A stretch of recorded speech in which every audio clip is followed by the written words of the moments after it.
just in case you wanted to know exactly the extent, there's one place you can look.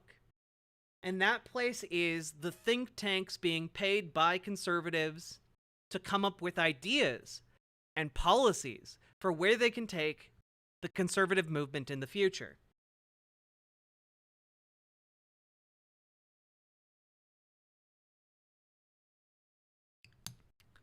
And boy howdy, one of the number one of those is the Heritage Foundation. Now, I know many of you have probably seen this already. It's made the rounds on social media a couple of times, but initially this went up on the Heritage Foundation's Twitter page last year. Okay? This is them announcing one of the things that they want to do.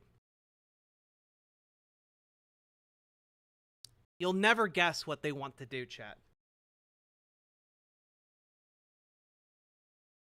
Let's make sure we turn up the volume a little bit. I hear from a great many young women who were put on the pill at the age of 14 and came off it, so maybe 10 years later, and realized they'd done a complete personality flip. And actually, they, you know, I was, you know, one said, and I quote, I thought I was bipolar. But then it turned out actually it was just this psychoactive substance that I'd been, what were they doing to me? And this is all, and this was all to the... By the way, the psychoactive substance that she's talking about is estrogen. It's estrogen. That the pill is hormones. To the purpose of rendering a woman receptive to what is, for the most part, loveless and sometimes extremely degrading sexual access. And I struggle to see in what way that's in women's interests. And given the great many other things that, to my eye, are downstream of the entry into that paradigm, it seems to me that a good place to start would be a feminist movement against the pill, and for rewilding sex, returning the danger to sex, returning the intimacy, and so just she's saying a lot of things right now. So she's advocating that we get rid of hormonal birth control. You know, one of the primary ways women currently choose not to have children, hormonal birth control. And she's saying that we need to get rid of this because it is turning women into, like, different people, as if they're Bruce Banner and the hulking it around, you know? And she's saying we need to be against that. And essentially what she's saying is that by allowing women to be on the pill, it's turning them into loveless people, because they're able to have sex so easily now that they are effectively not able to form an emotional connection with the people they're having sex with. So it's actually destroying their lives to not instantly bond with the first person they have sex with.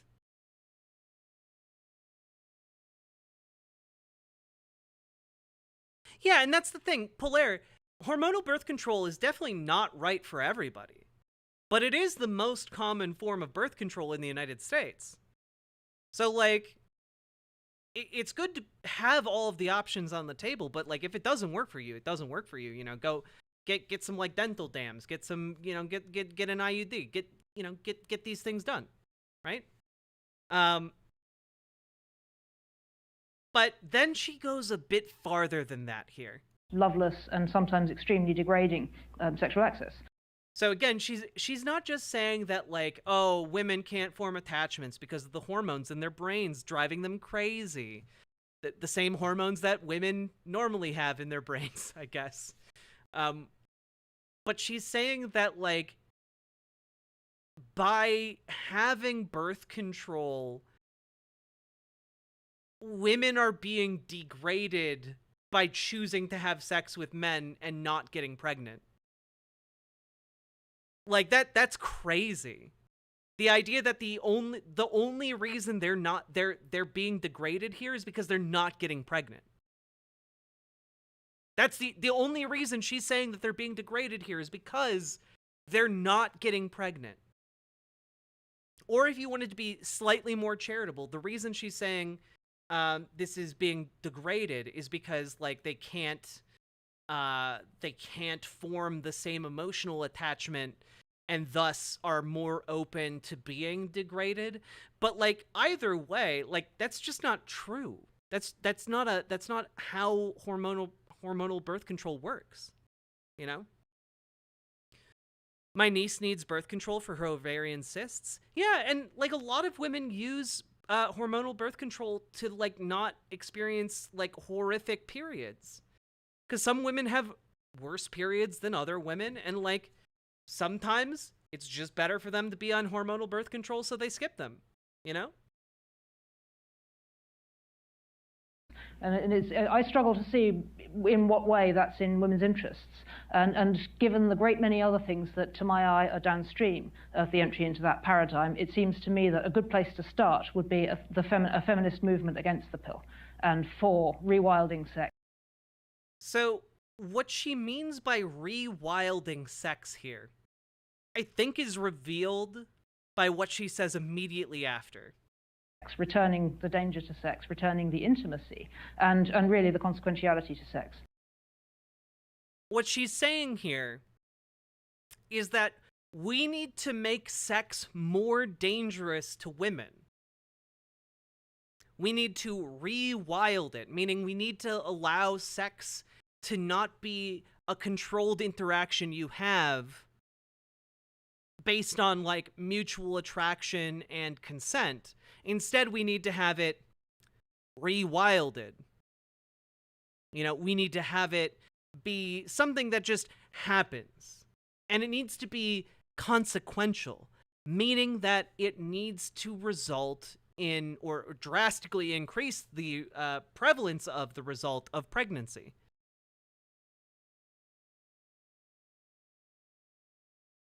You mean my placebo week exists because some old fuck in Vatican City?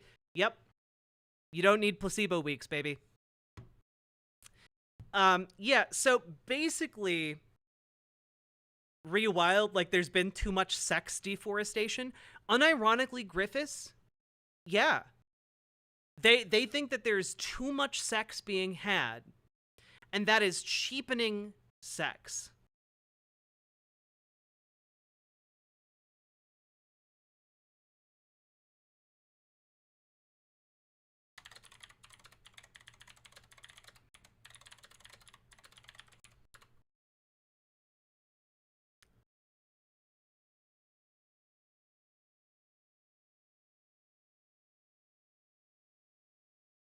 So, let's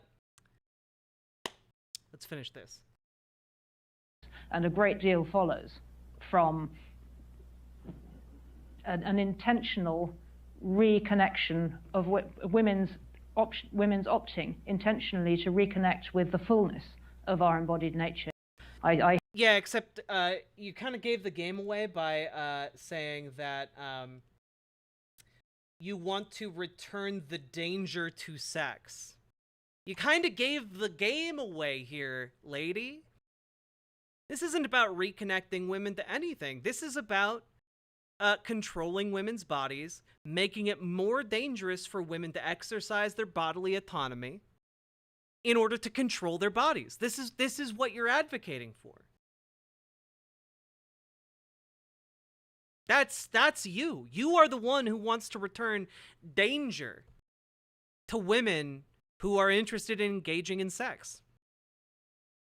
Either the danger of pregnancy, the danger of engaging in a sexual encounter, the danger of refusing to have sex with men, because that is in fact dangerous in our current society.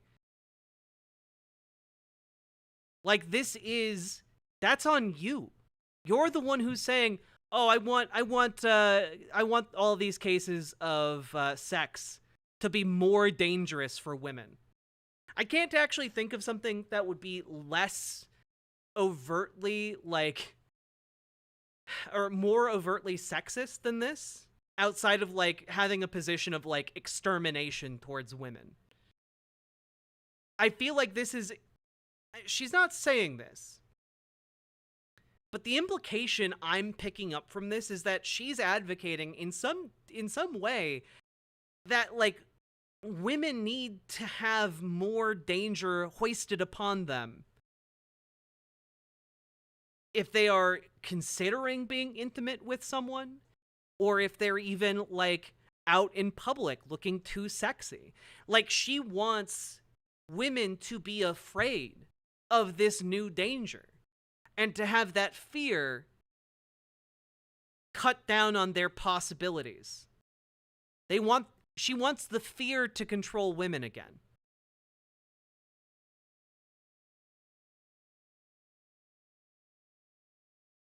She wants to take away a tool that is incredibly useful to millions of women in the United States in order to return them to what she views as their natural and rightful state of being in constant terror of a man having sex with them. And if they choose to engage with that fear and have sex with a man, well, woe be upon ye, okay?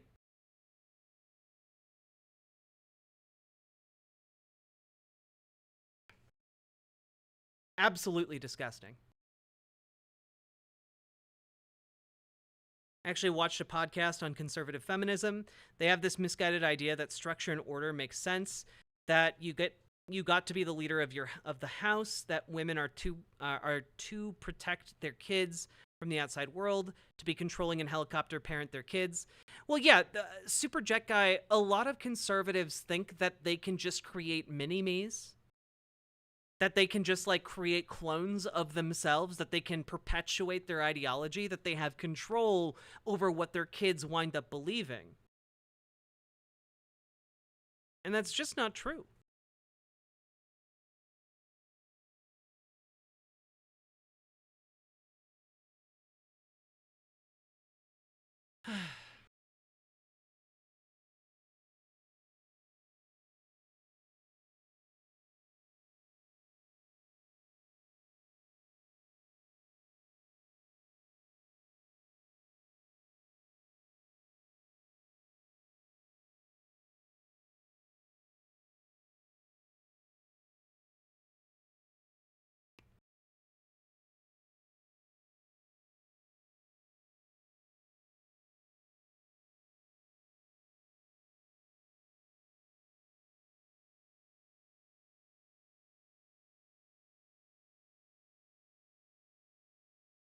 Yeah, also, in the off chance that chatter Spicy Tricks might still be watching, they put in an unban request, right?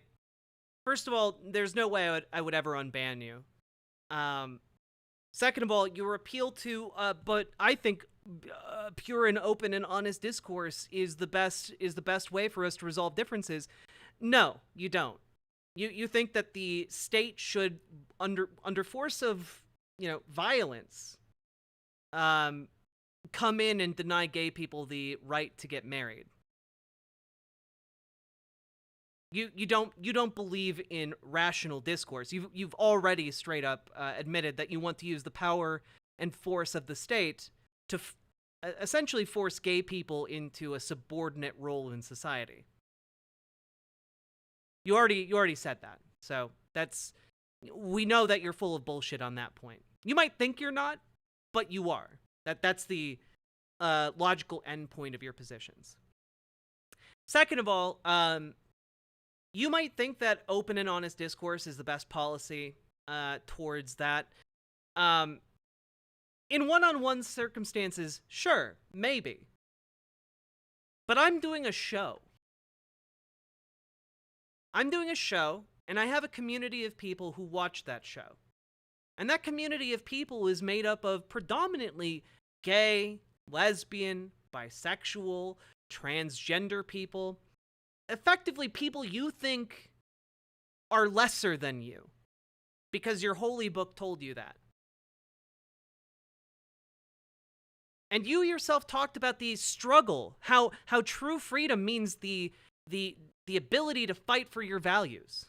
Well, guess what? You lost the struggle here, bud. We heard you out. And you know what? You didn't succeed. And so I use my power in my space, in front of my audience, to deny you the air to continue making your bigoted points.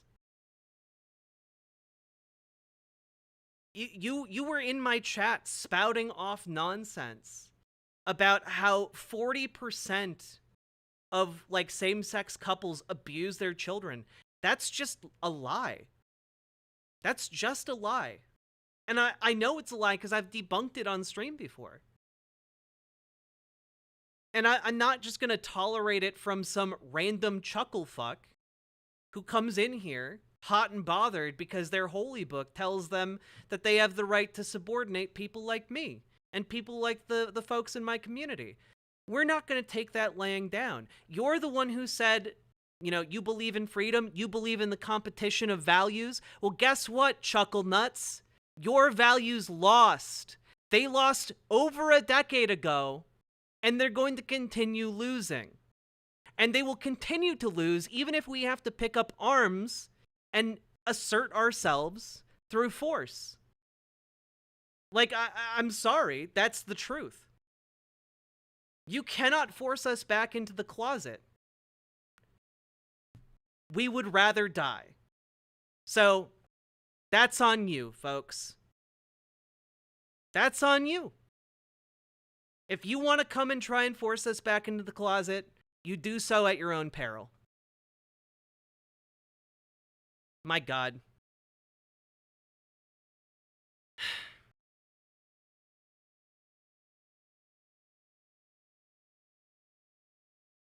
His values have depreciated beyond any recovery. You know, my one point of hope in that interaction is that that person was clearly very young. So I hope that the complete and utter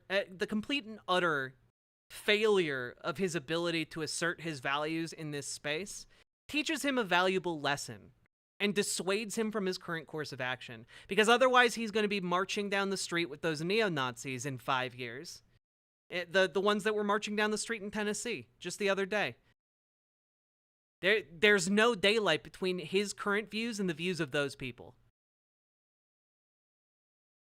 And you know what? If you think that I'm not going to defend myself against people like that coming to try and shut me up, coming to try and, like, put me and mine back in the closet, nah, I'm turning them away with justifiable self-defense.